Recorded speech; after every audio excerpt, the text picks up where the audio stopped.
Good evening, friends, and to all our investor and advisor friends.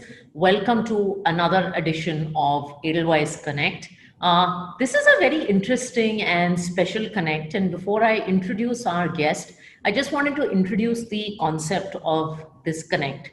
Now, while most people on the call who joined know that there is a Edelweiss healthcare product going on, this session is not a product presentation. It is actually meant as a learning series, and it's not only one that will be restricted to pharma. It is something that we intend to continue. I think the idea is to give you an unbiased perspective of different sectors and different parts of portfolios, whether it is in a sectoral fund or whether it is in a diversified fund. The idea is to give you an independent non-fund or non-fund manager perspective on a particular theme. Hopefully that will educate you. Hopefully that will help us answer some of your questions, and it will leave you something to take away. So with that, we're going to start today's session. And today's session, of course, as you know, will cover the very in-interest pharma and healthcare space. The format for the session is I will ask our speaker today about 30 to 40 minutes of questions that come to my mind, common questions that investors have. And then we are more than happy to answer any questions that you have. You can post those questions through the existing chat box, and we'll take them in the last 20 minutes. For the first 40 minutes of the session, we will be talking about pharma and healthcare unfiltered. If there are fund-specific questions, we will take them towards the end of the session just to keep this cleanly focused on the agenda. So with that, I'm delighted to introduce Kunal Randeria. He covers the pharma and healthcare space in Edelweiss Institutional Research, a leading institutional research house. Kunal has a total experience of 13 years, and he's previously been associated with JM Financial and Antique, covering the same sector. Prior to covering Indian pharma, he's also tracked large cap European pharma companies at Nomura. So he's got a very interesting background that spans Indian and overseas pharma. And welcome, Kunal, and thank you so much for doing this for us. Thank you, Radhika, for inviting me. So, Kunal, the first question I want to start with, and this is a little basic of a question, but excuse it, is that when you talk about healthcare as a sector, it's actually a very vast sector and it covers a number of different subsectors. So, it's got pharma, and pharma also has its segments like APIs and generics, and then it's got hospitals and diagnostics. So can you decode for our investor and advisor community this sector in terms of the various segments that it has? Sure. See, first and foremost, when anyone speaks of healthcare, the first thing that comes in mind is, pharmaceuticals. But to be honest, pharmaceuticals is actually a small subset of the healthcare space. So in India, pharmaceuticals would be, you could say, around 20% of the total, healthcare space. So total healthcare in India would be, let's say, around $120 billion or so, of which branded pharma, the organized market, is only about around $22 billion. So where is this rest $100 billion coming from? So actually healthcare then covers, diagnostics, healthcare covers hospital services, it also covers medical devices, as well as the CRO, the, contract research organizations. So actually, if you see, it covers a wide variety of, subsectors. So for example, when you start off with, the pharmaceutical space in general, so India is largely something called a branded generic market. This market's been, growing at around 9 to 10% for maybe 15 to 20 years now. And today it's around $20 to $22 billion. But then comes, diagnostics. Now, diagnostics in the organized space, if you see, there are 3 companies listed today.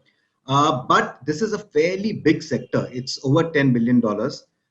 It's spread across the length and breadth of the country. You have big labs, that you see like Dr. Lal or Thyrocare. But you also have a lot of these mom and pop stores which are spread across, all the states of a country. Then you have the hospital segment. Now, this is by far the largest. It is almost, $75 billion. And it's, covering a large part of the healthcare delivery services. And this is growing out, this segment is actually growing much faster than even the pharmaceutical space. This is growing in almost like low teens, you could say. Yes, you have big chains like an Apollo, but you also have a lot of these smaller hospitals in different parts of the country, and this is where the maximum healthcare spend also is. Lastly, you have the medical devices. The medical devices market is actually fairly big. It's around $10 billion, but we all import maximum medical devices in the country from the likes of, let's say, a Johnson and Johnson or an Abbott or a Roche. So the domestic piece is very small. It's only around, you could say $2 billion or so. And then lastly comes CROs and CRAMs. CROs especially are those which help the big pharma companies of the world to carry on research. It could either be preclinical research, or it could be some testing, or it could be helping them in phase 1 or phase 2 kind of trials. So this, the healthcare is actually quite wide, and pharmaceutical is just but one small part of it. So, Kunal, if we could just deep dive a little bit on the pharma part of this, and obviously, pharma is complex. The whole process of drug discovery and research to approval and then manufacturing and launch. Can you just, in very simple terms, explain to us this life cycle of a drug, as I would say? Absolutely. And down to launching its generic also, by the way, I forgot that part, because launching its generic is also an important component. So if you could Of just course. take us through that. So sure. So if you'll see, from the inception, that is when it's even before preclinical testing. It's when the companies start working on a particular chemical for a particular ailment. From that time till the drug comes into the market, it could take anywhere between 10 to 12 years. I mean, it seems very long, but it takes actually that much time to get these drugs in the market. So what happens is, and it can cost anywhere between, let's say, $500–600 million to even $1 billion. So I'm speaking purely on the new chemical entities, the new molecules which come in the market, and not the copy drugs. We'll speak more of that on the copy drugs later. But the new molecules, they take 10 to 12 years to come in the market, and companies spend more than $1 billion in a lot of cases. So how do the companies start? So a large scale specialty pharma company or a big pharma company of the US and the Europe, these companies have a large database of chemical compounds, which is called chemical libraries, where they screen, some of these chemicals on intact cells of whole organisms to identify substances, something, whether this is going to work or not. So, initially it's a very, very basic screening kind of process, whether it will work or not. Once the scientists get an idea whether this will work or not, that's when the preclinical work starts, and that's when the laboratory work starts, in those petri dishes under those microscopes. Then after some time, once they get some sense on what this, so even at that point in time, they have no idea how this particular chemical is going to react. So once they do some chemical testing, and once they get some understanding of the stability of that chemical, then they start working on animals, and that's when the animal testing phase starts. So this phase can last anywhere between 3 to 5 years, because they also have to monitor the long-term impact of the particular chemical. Because what could happen is, till 2 or 3 years, nothing could happen, and then you may have something like a chronic ailment developing in your body because of that particular chemical. So you have to monitor that also. So that's why this takes 3 to 5 years. At this point, typically, once they have something like an understanding that drug could work, that's when pharmaceutical companies go to the regulator and try to patent the drug. Typically, in the US, they run for almost around 20 years. Okay, even at this stage, the chances of a drug, reaching the end consumer is less than 5%. Honestly. Then what happens? Once they think that a drug is safe, see, efficacy, while it's very important, the most important part is safety. It's fine if the drug doesn't cure you, but it shouldn't kill you. So at this point, they start the clinical trials in humans. There's something called the phase 1 trial. Phase 1 trial is a small trial. Depending on the ailment, it can be anywhere between 30 to 200 to 300 kind of people. Here, the endpoint is not to judge how efficacious a drug is. The idea is to see how safe it is in humans. So typically, it's administered to healthy humans and not to people suffering from that particular ailment. So once it clears the stage, then you go to a slightly bigger study called a phase 2. Here here you get people who are suffering from the particular ailment. So you'll test both for safety as well as for efficacy, as well as the dosage, whether it's a 50 milligram or a 100 milligram or a 500 milligram. And then you move to very complex clinical, phase 3 trials. So as and when you move through various steps, the probability of success keeps on going up. And then, after, let's say, phase 3 data is available, then the companies go to the regulator to file the drug. They file something called a new drug application or a marketing application. Then the regulatory agency goes through the, entire data set. They also work hand in hand with the regulatory agency and keep them abreast of what's happening, whether they are following the correct clinical trial protocols and so on. So once the regulatory agency has that comfort, they evaluate the file, they evaluate what the data comes, and then they either can approve the drug or go back to the company and say, we need this kind of data, we need this kind of trial, please do it, and then come back to us. So this process can take, anywhere between 10 to 12 years. And that's something, where you spend a lot of money. Phase 3 trials typically are the most expensive, running into hundreds of millions of dollars, because it's carried out multiple locations in multiple countries on thousands of participants. That takes a very, very long time. So once the drug is approved, then it's launched in the market. So like I said, drugs have a patent life of 20 years, but by the time they get the drug patent, and when it comes in the market, the patent life typically is between 12 to 13 years. So they enjoy a relatively strong period of exclusivity.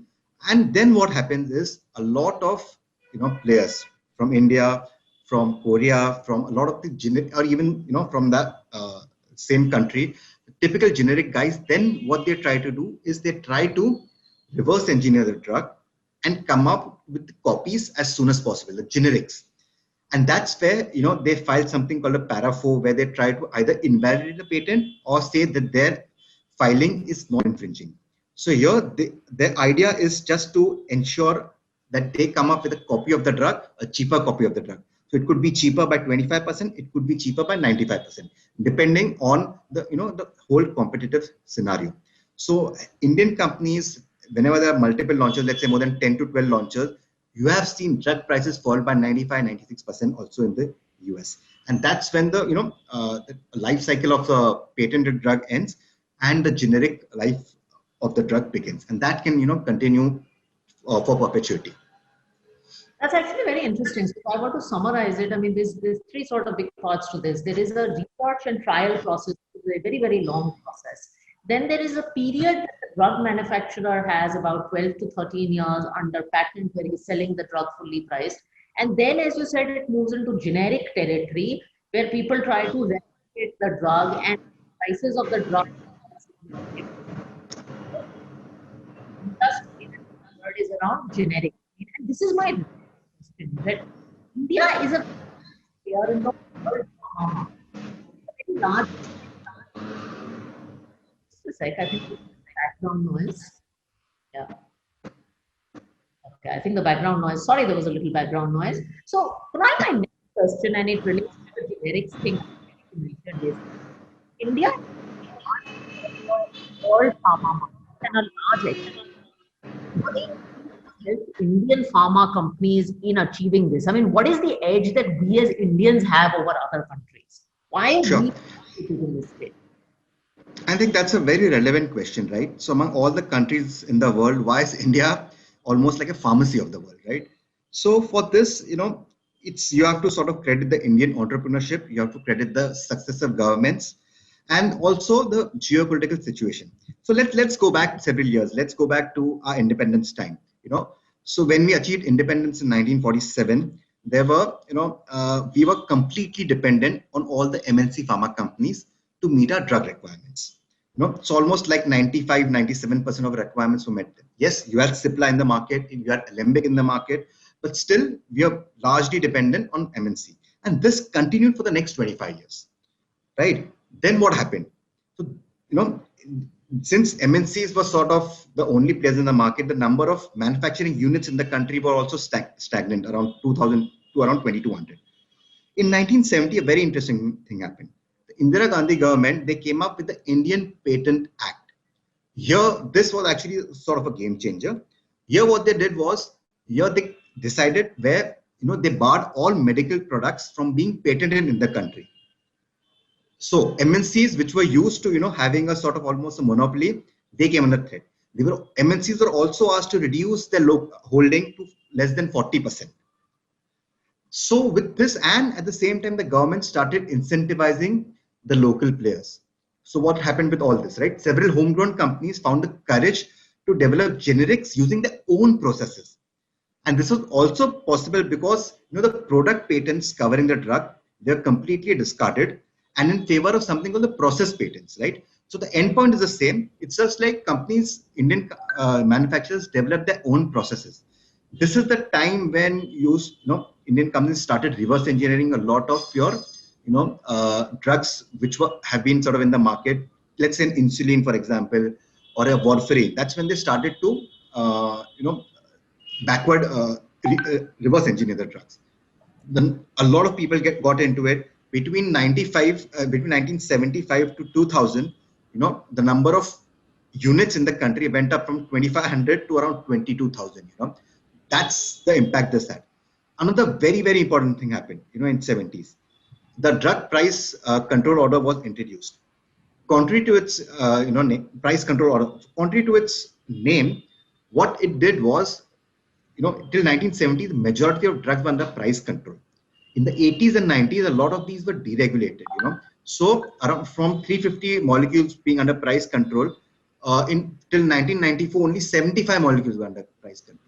Right? So what happened? Domestic players got a lot of incentive to create their own brands and sell it in the Indian market. So all of a sudden, by mid-90s, the domestics who were, hardly anyone in the picture, they control around 65-70% of the market. So that's a paradigm shift that happened. In the same time, in 1995, India joined the WTO. So when you join the WTO, and in 2005, they signed the TRIPS, trade-related aspects of intellectual property. So now you had to respect the international patent laws. But in the meantime, the cat was out of the bag. Indian exports had already gone to $3.7 billion at that point in time, in 2005.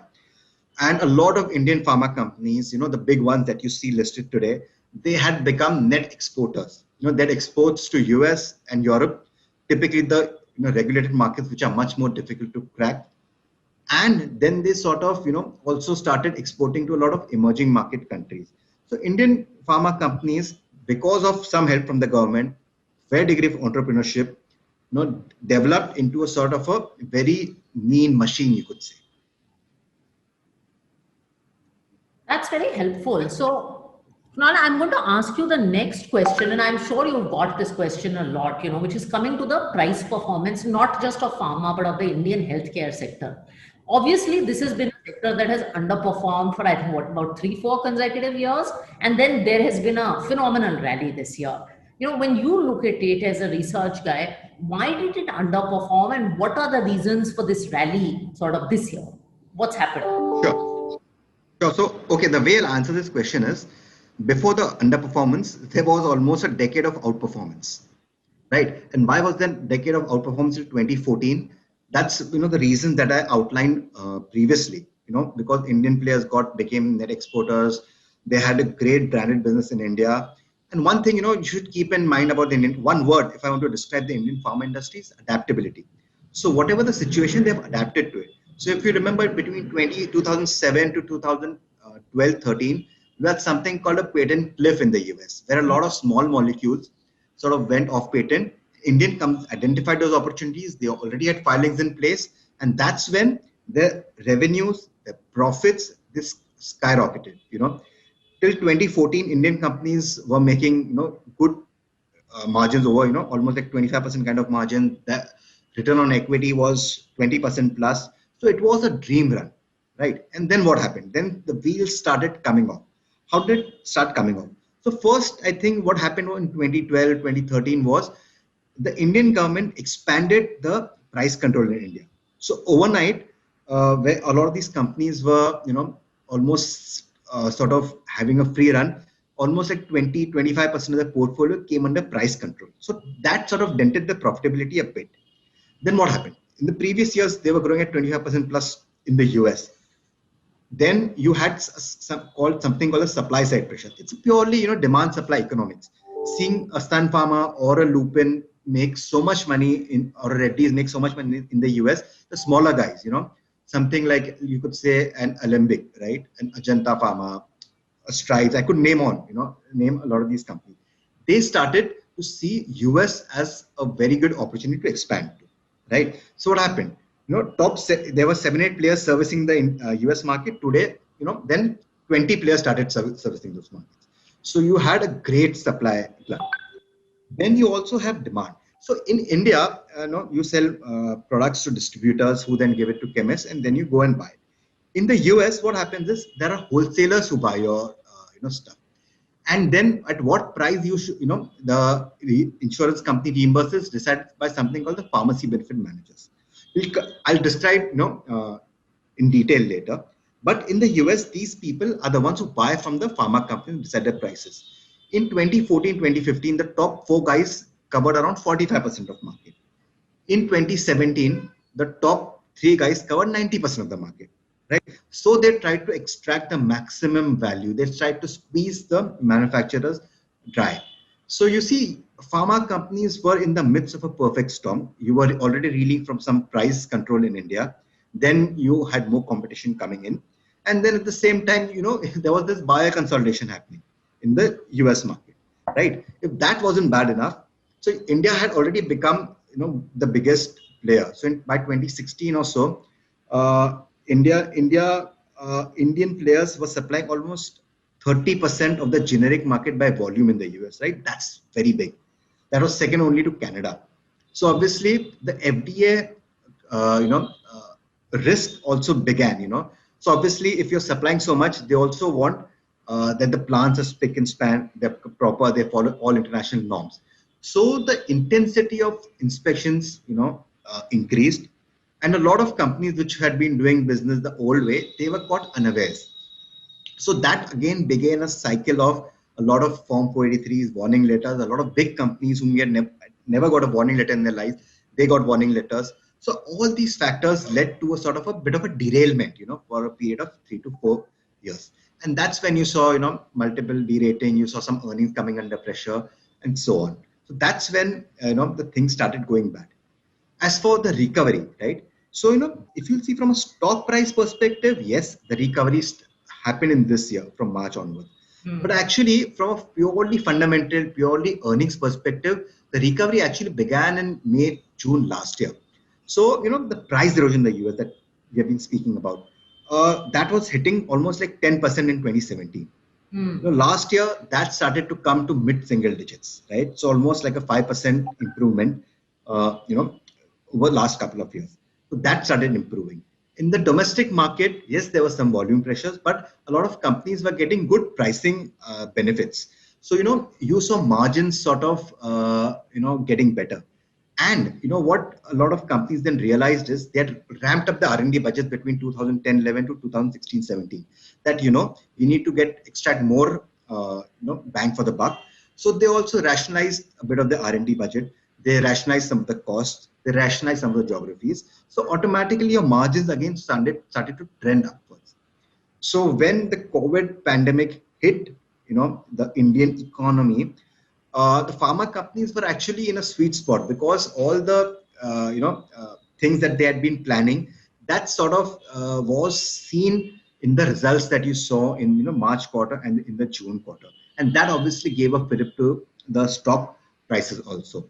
So yes, the cycle has turned for the better in the pharma space. So just a quick one, as you look at the future outlook, what do you make of the future outlook, and what do you think the catalysts will be for the future, and what subsectors will drive the growth? As you just think Sure. about it, you talked about the past beautifully. So if you just look at the Sure. future as the cycle is started. Absolutely. So, see, one thing that I always, try to educate investors is this. You should not keep the pharma, you should not bracket it into one, bucket. Why? Because they operate in different geographies, which have their own dynamics, right? A US is a purely generic market where most of the companies, sell their products. purely generic. India is more like a branded generic market where you have some price levers, where you can make great margins, where you have great ROEs, right? So if you'll take any pure play pharma company in India, like Eris is, pure play pharma company. Look at the marginal ROEs that they make, right? That's different from an export company. So that's very important to keep in mind. As for what's going to drive growth, I think the growth can come from a variety of places, right? Let me just start off with something called diagnostics. It's a small business, right? But I think that offers so much growth potential. See, in diagnostics in India, we have this, uh, sort of this tendency that we go and get ourselves tested only when we go to the doctor first, and only if he tells us, then we go and get ourselves tested, right? That's the sickness kind of a market. But today the preventive market is also going up. We have corporate schemes, we have a once a year kind of a testing. All that is actually driving the growth of this market. This market is actually growing at 12 to 13% kind of a CAGR. Even on the conservative side, let's assume it grows at 9 to 10% CAGR. I don't know a lot of industries which will give you a 10% CAGR for the next 15 years. Diagnostics definitely does it, right? So, if you were a company, if someone comes to you, let's say for one test that costs, let's say 200 rupees, and let's say 30 tests that cost 600 rupees. Okay. So that 30 tests costing 600 is so attractive to the diagnostic company and as well as to the pharma, to the patient. But the incremental cost for one test is barely anything. It's just the reagents that they use. So the margins are also much better. The realizations are much better. And it's also good for the patient that they can get themselves tested for a variety of potential ailments in future, And that way, if there's anything, wrong with the patient, they can, start the treatment soon. So I think a diagnostic industry is something which I think for the next 10 to 15 years, I see no growth issues. Then comes, I think you would have obviously read a lot about it. The government incentives, government wants to make bulk parks, bulk drug parks. They are giving production linked incentives. I think that's a very good move, honestly. See, one can always debate on the quantum of incentives that the government is giving, right? 6,900 crores for, production linked incentives, 3,000 crores for bulk drug parks. That may seem small to what China is doing. But, I think that's at least a good stepping stone. See, in India, we are importing APIs from China and other places, right? We import 65% of our requirements of either key starting materials from China or, some intermediates from China. And why are we doing that? It's not as if we can't make it. It's the cost of production here is much higher. I think the only, cost where India is, sort of more efficient than is the labor cost. Otherwise, as far as electricity is concerned, a lot of common infrastructure, something like you could say a solvent treatment, effluent recovery, distillation, which happens in bulk drug parks. That's where a lot of Indian companies are lacking. So we have the chemistry skills, but we just don't have that kind of infrastructure. If this kind of what the government is promising, even if let's say 60 or 70% of what they're promising works out, I think the API industry is in for a huge windfall in the coming years. So I see a lot of potential in this industry. And lastly, the export bit, whatever governments of the world will say, we want. So see, pharma is actually a good punching bag for any government. Why? Because the price, everyone wants cheap drugs, right? And you would have read in the newspapers a few weeks back that US president saying that they are going to manufacture their own APIs. They don't want to rely on countries like India or China. See, this is easier said than done. On one hand, you want to decrease the price of your formulations, but you also want to have in-house, in-country manufacturing. That is not possible. India can supply this at 1/3 the cost that the US can make. So I think, if you want to reduce, if the governments of the world want to reduce healthcare costs, then there is no option but India. Yes, the government also has to give some kind of handholding to MSMEs, which it is trying, right? But I think India as a export player that will continue. India's exports are almost like close to $20 billion today, and that's growing year on year. So I think even the exports are something that could drive the growth.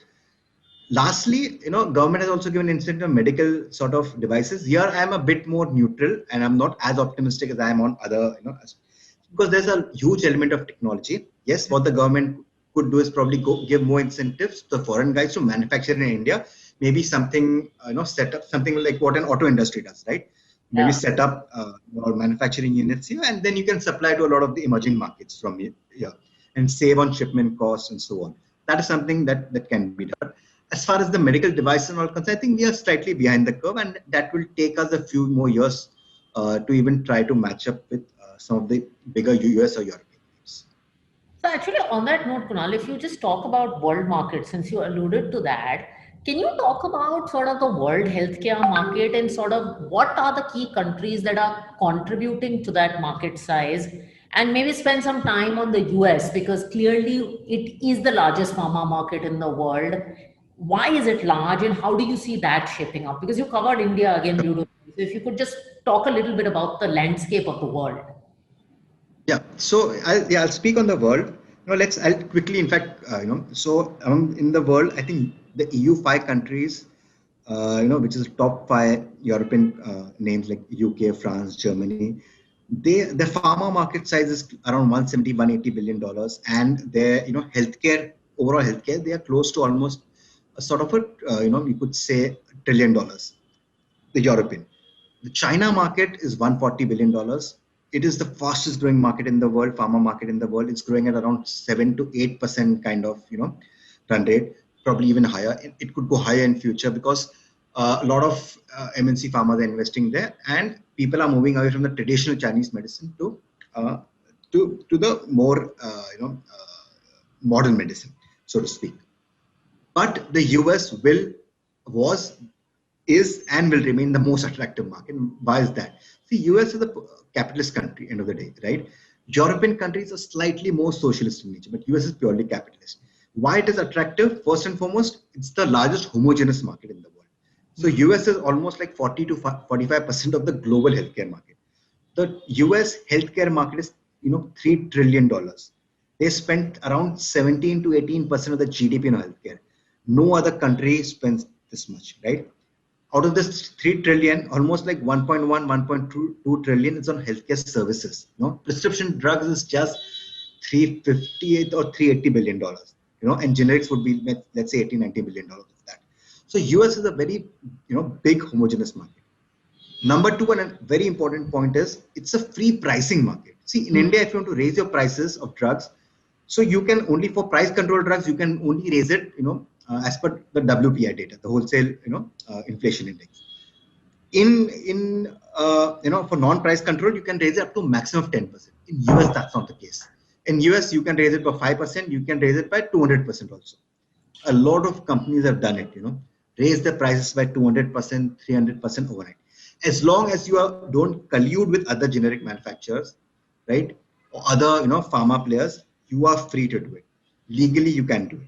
So that's the attraction of the US market, and that's why it always people want to export. Initially it's actually a cash guzzling business because you have to set up state of the art plants and all, but eventually it can give great money. We just need to, I can give you names of the company. You just have to look at some of the P&Ls and see the margins that they make in the US market, even in such scenarios. So there's a question actually just on this because you contrasted the India and the US healthcare market. Are there certain for investor understanding, are there certain sub segments that are available in the US market that you don't think are available in the India market or that are just done well in the US? No, actually, it's a radically different market, US and India.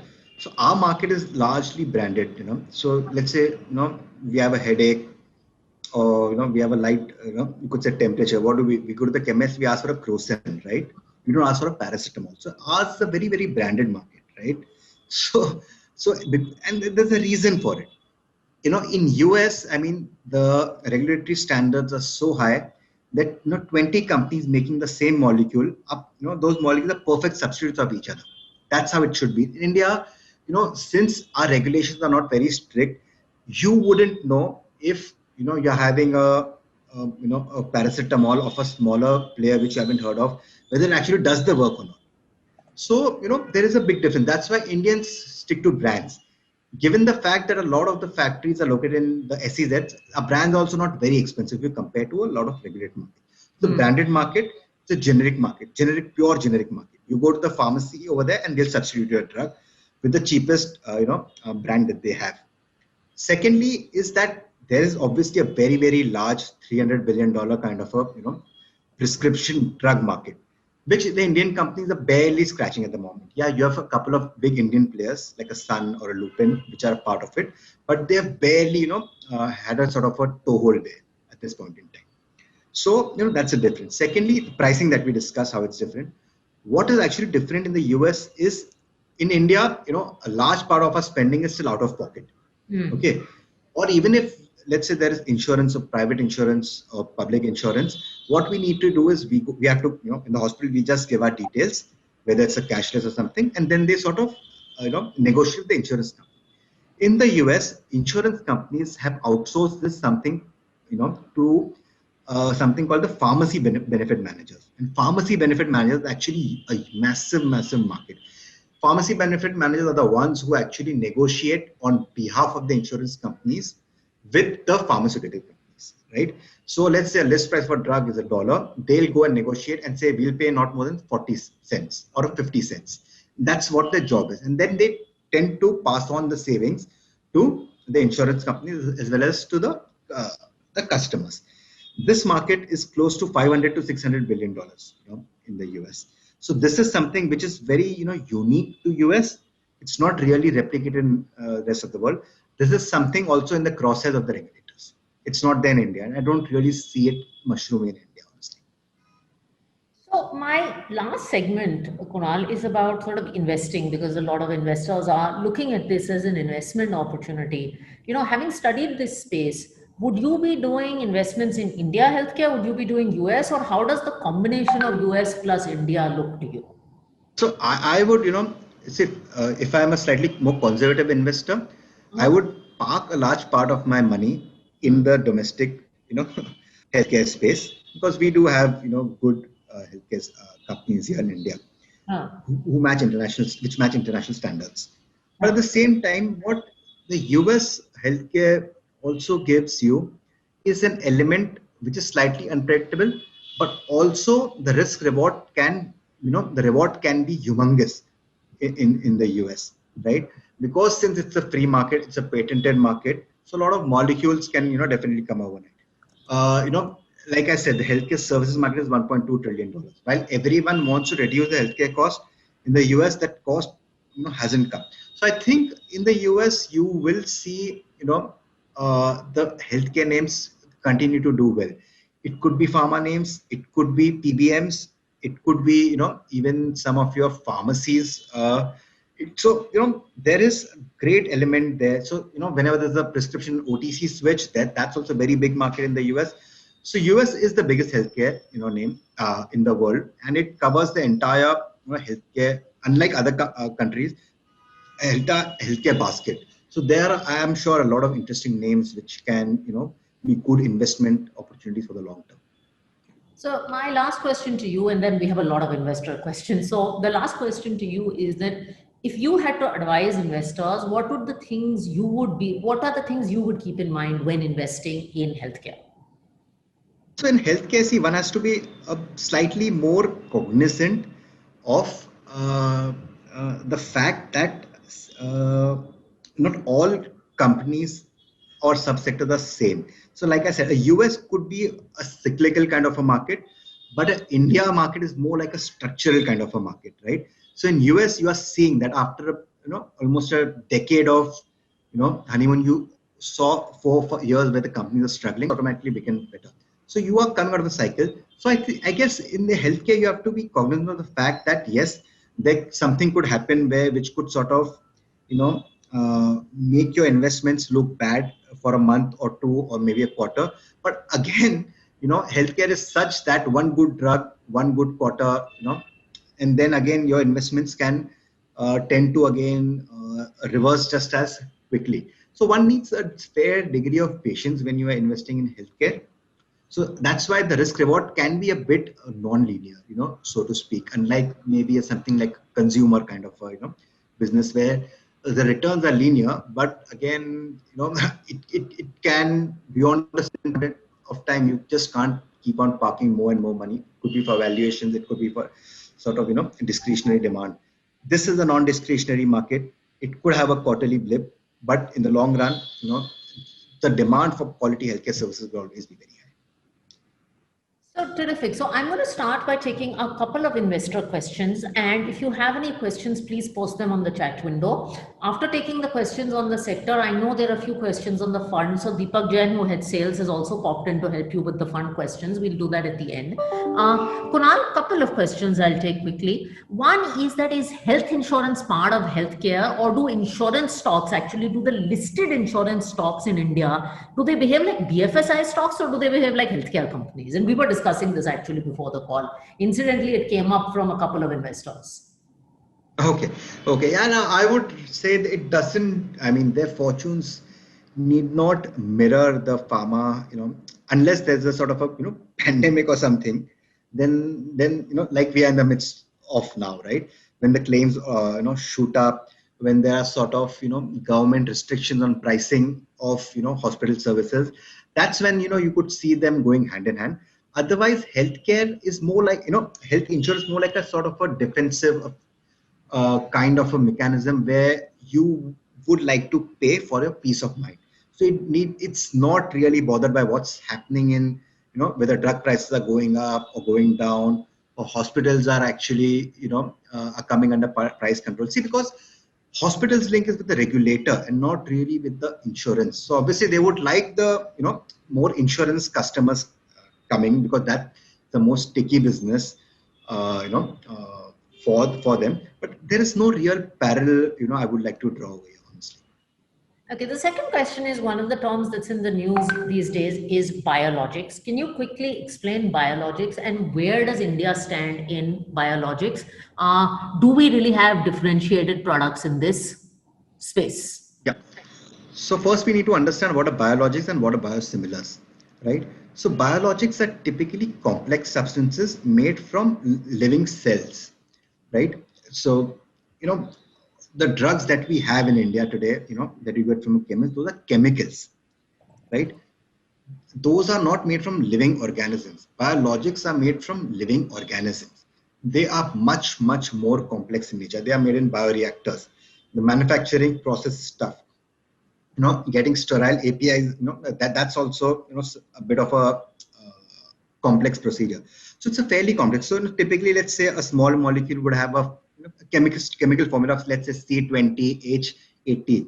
These, or 20. The biologics will have something like C1250H, 2600, something like that, right? So these are very complex, molecules where even the innovator may have trouble in manufacturing. So if 10 batches are made, there could be a chance that 2 or 3 batches have to be, discarded because they don't conform to the requirements. So that's the biologic. To make a copy of this, is the biosimilar. That is what companies like a Biocon is doing. That's what, Biocon, and it's one of the sort of a success story because they have developed biosimilars. They have launched it in regulated markets. See, launching biosimilars in emerging markets in India where the regulatory requirements are lower, the clinical protocol, trial protocols are not as stringent as they in the regulated markets. It's not that big a challenge. So you have, 20, 30 players launching in India in, emerging markets. But cracking the code of regulated markets, that's tough, and that's where something like a Biocon has done it. A Cadila could probably do it in future. Reddy's could probably do it in, maybe 3 years' time, and Aurobindo could do it. Okay, so my last question to you, Kunal, is can you talk about the sort of progress on the COVID vaccine, which is, of course, everything that is at the top of people's mind? And a second sort of unrelated question is, because COVID has put emphasis on healthcare, what is the opportunity in healthcare technology? Sure. So first, I'll just speak on the COVID and the vaccine, right, of the world. So today, as we speak, 18 to 20 people are serious candidates for developing a vaccine. But of these, there are 3 or 4 who are actually ahead in the race. You have Pfizer, you have J&J, you have AstraZeneca with Oxford, these three, and then you have some Moderna also, which is another company in the US. So these four companies are actually, ahead of the race. An interesting anecdote is, data point I would say is that the fastest vaccine made prior to this, was 5 years. It took 5 years after the disease came to develop a vaccine. That's the fastest. Otherwise, it's taken 20 years, 25 years to develop a vaccine. COVID, people want to develop a vaccine, let's say within 1.5, 2 years. Will the companies get a vaccine? I have no doubt about it. Yes, by the middle of next year, there will be vaccine. The question is how efficacious will it be, right? Will you need 1 dose or will you need 2 doses? Will it create sufficient antibodies to last, years, or that those antibodies will, evaporate, within 6 months? So these are the questions that can only be answered with time.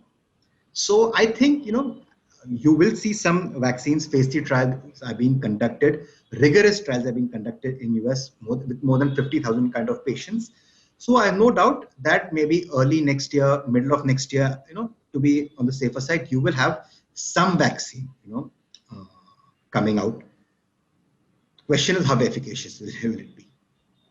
And yeah, your second question on the healthcare technology. See, healthcare technology is actually something which is an evolving field. Just, yes, COVID will probably expedite it, but saying that people are opening the eyes to technology because of COVID, I don't think that's a correct way to look at it. See, people speak a lot of artificial intelligence and all, in healthcare also. Thing is, artificial intelligence is very, very important in healthcare. 10% of all the deaths in the US are because the diseases have not been diagnosed properly or they have been diagnosed late. And that is the biggest challenge, right? So, companies are developing a lot of, you could say nanobots, a lot of, small devices, which if you take it in the body, they are the ones which can send safety signals much quicker. So I guess technology is an ever evolving process, and it's sort of, I think, will keep on evolving in future also. So, and that's something which, and people are, for several years, people are looking for that kind of a magic bullet. Let me give a small example of cancer, right? So in cancer, what happens is a lot of these chemotherapies, a lot of these other, biologics, they tend to kill the healthy cells also, right? So people are, still developing magic bullet that will not kill the healthy cells, but only the, only those unhealthy cells in the body. So yes, it's about for this artificial intelligence also coming, and it's evolving practice.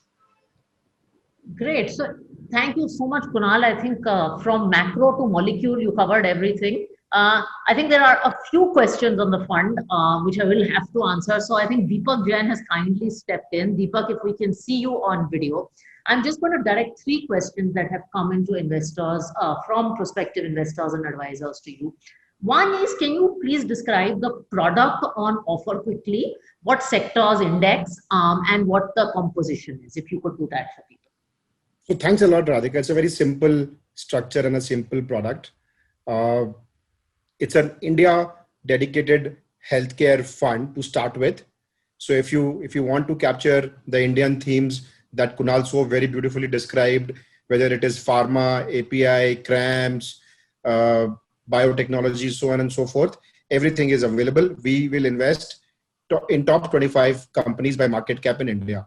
But he also alluded to the fact that a lot of businesses which are primarily based in US and which spend a lot of money in research and molecule development, etc., and basically are linked to innovation of new drugs and new technologies and new equipment, they are also very keen from a portfolio point of view. So we have added that element.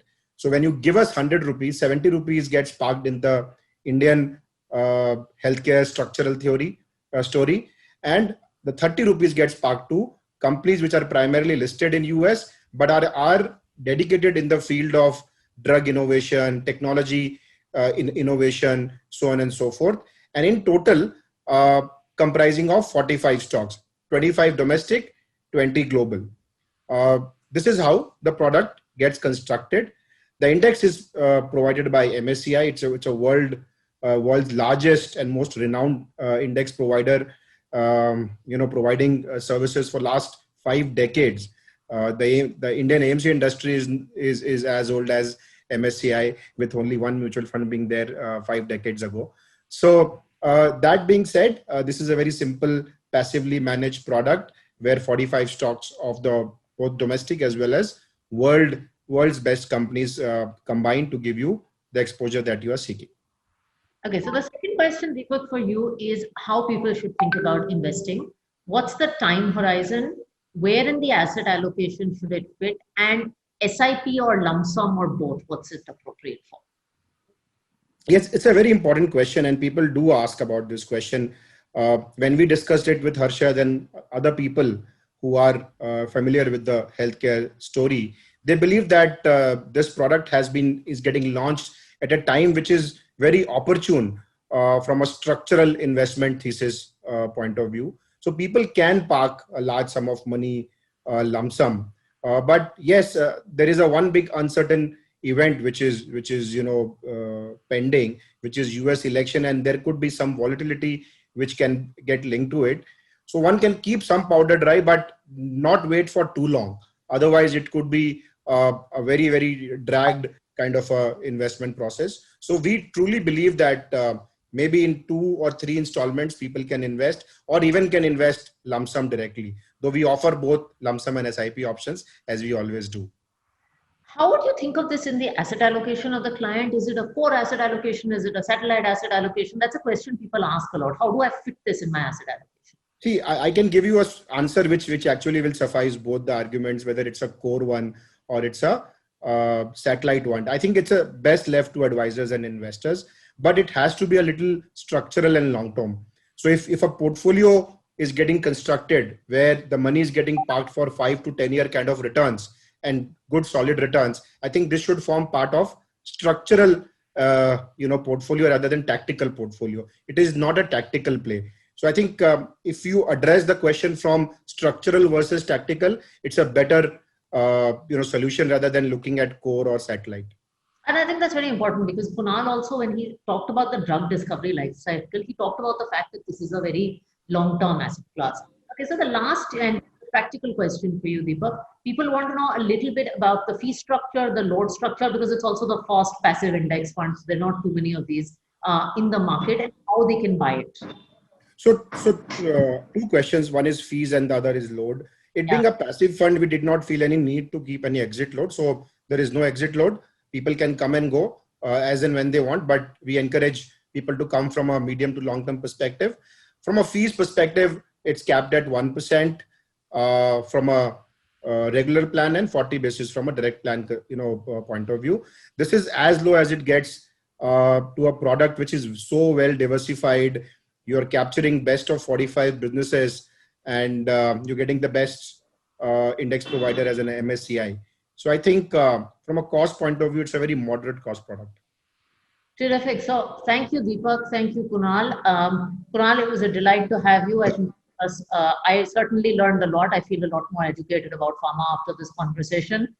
So thank you so much for doing that, for giving us an independent perspective on this sector. Deepak, thank you for joining. I think I have a question for you. Yes. Why did you pick MSCI for one? And second, are we going to see many more sessions as this? And are they going to be preceded by any launch? Okay, so I started the session by saying, we have loved through the Connect platform to do education.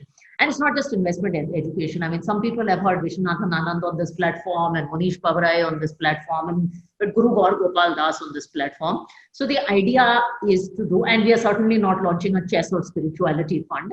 So I think we will do a lot of sessions. Some might be around the fund, some might not be around the fund. But I think the important thing is to, and there's been great turnout in this session, to do interesting, it is meaningful. That has been our endeavor. As far as MSCI, I think we believe in partnering with the best. We partnered with Government of India for our debt ETF, and if you have to launch an equity passive business, then why not partner with the best in the business? And as you said, they have 5 decades of experience, so we picked the best in the business, and we are fortunate they chose us. So that is what it is. Thanks for asking me the question. Kunal and Deepak will wind up right here because it is a Tuesday evening. Thank you everyone for joining in such large numbers. And if you do have any further questions for us, please get in touch with us. Thanks, Radhika, for having me. Or visit our website, edelweismf.com. We'd be happy to answer any questions. Visit our social media feed. Thank you, guys. We end the session right here.